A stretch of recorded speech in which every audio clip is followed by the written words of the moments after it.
Dans cette vidéo, on veut apprendre à mesurer des angles comme par exemple l'angle ABC et l'angle AED. Pour préciser que je travaille avec des angles, je vais mettre des arcs de cercle. Ce premier angle, visiblement, il est plus petit que l'angle droit, c'est ce qu'on appelle un angle aigu. L'angle DEF a l'air plus grand que l'angle droit, c'est donc un angle obtus. Parce que les deux angles qui sont ici n'ont pas la même ouverture, n'ont pas la même mesure, je vais mettre un codage différent entre chacun des angles. Ici, j'ai mis un arc de cercle, là, je vais en mettre deux. Maintenant, pour mesurer avec exactitude cette ouverture, je vais avoir besoin de l'instrument qui est de forme arrondie, tout comme l'arc de cercle qui est là, que l'on appelle un rapporteur. Dans le rapporteur, il y a trois parties importantes qu'il faut bien connaître. La partie qui est ici, souvent il y a une petite croix pour le matérialiser et un trou dans le plastique. On appelle ça le centre du rapporteur. Une autre partie du rapporteur qui est importante, c'est cette ligne des zéros. Elle n'est jamais représentée totalement. Il y a souvent le début ici et la fin de l'autre côté. En tous les cas, cette ligne rejoint le 0 qui est à droite au 0 qui est à gauche. Et enfin, la troisième partie importante du rapporteur, ce sont les graduations. Si vous observez cet objet, il y a des graduations à l'extérieur et il y a des graduations à l'intérieur.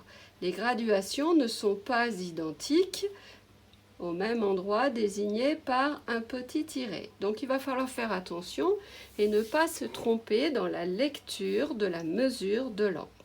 Commençons par essayer d'estimer la mesure de cet angle. Je prends le rapporteur et je dois mettre le centre du rapporteur sur le sommet de l'angle. Je dois voir le sommet en transparence dans le trou. Si je laisse le rapporteur ainsi, je ne peux pas mesurer parce que le 0 correspond pas avec un des côtés de l'angle. Alors je fais tourner mon rapporteur pour que ma ligne des zéros vienne se superposer avec l'un des côtés. J'ai choisi celui-ci, mais j'aurais pu aussi faire cela et mettre en face la ligne des zéros. Attention, quand on fait tourner le rapporteur, en général le centre se déplace. Il faut s'assurer que je suis bien sur l'un des côtés de l'angle, que je suis bien le centre au sommet. Mon rapporteur est en place, je vais pouvoir mesurer.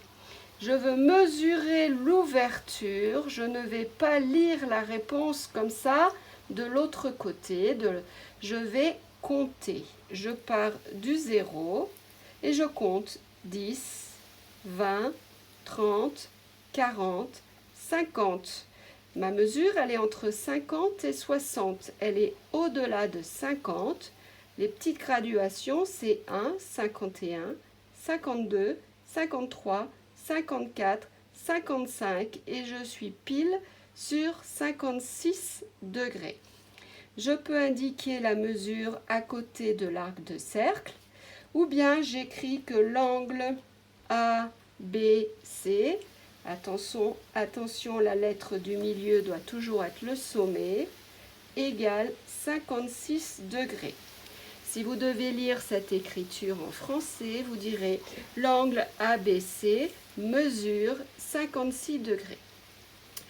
On avait dit au début que cet angle était plus petit qu'un angle droit, c'est donc un angle aigu. On sait qu'un angle aigu mesure plus de 0 degré et moins de 90. 56 est bien inférieur à 90 degrés. Super, je ne me suis pas trompée. Mesurons maintenant le deuxième angle. Ce deuxième angle, si je mets le rapporteur ainsi, je ne pourrai pas mesurer l'ouverture de mon angle puisque le rapporteur tourne le dos à l'angle que je dois mesurer. Donc vous devez toujours faire attention à ce que l'arrondi du rapporteur soit dans le même sens que l'angle à mesurer. Si vous n'êtes pas à l'aise, vous pouvez tourner votre feuille pour que le rapporteur soit toujours dans le même sens. J'ai mis le centre du rapporteur sur le sommet de l'angle. je fais tourner la ligne des zéros pour qu'elle vienne se superposer avec l'un des côtés de l'angle. Si les côtés sont trop petits, avant de placer le rapporteur avec la règle, vous pouvez les prolonger. Donc ici, je veux mesurer l'ouverture de cet angle. Je vais venir la lire de l'autre côté de l'angle. Je ne vais pas lire la mesure qui est ici, mais je vais compter.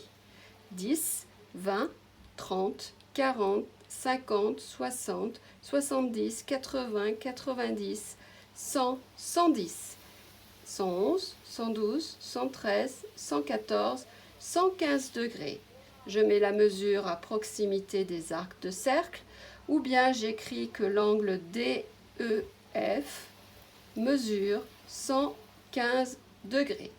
Tout à l'heure, on avait dit que cet angle est plus grand que l'angle droit. Il fait donc partie de la famille des angles obtus. Un angle obtus mesure plus de 90 degrés et moins de 180 degrés. Celui-ci vaut 115, c'est bien plus grand que 90 et plus petit que 180. J'ai donc effectué la bonne mesure de l'angle.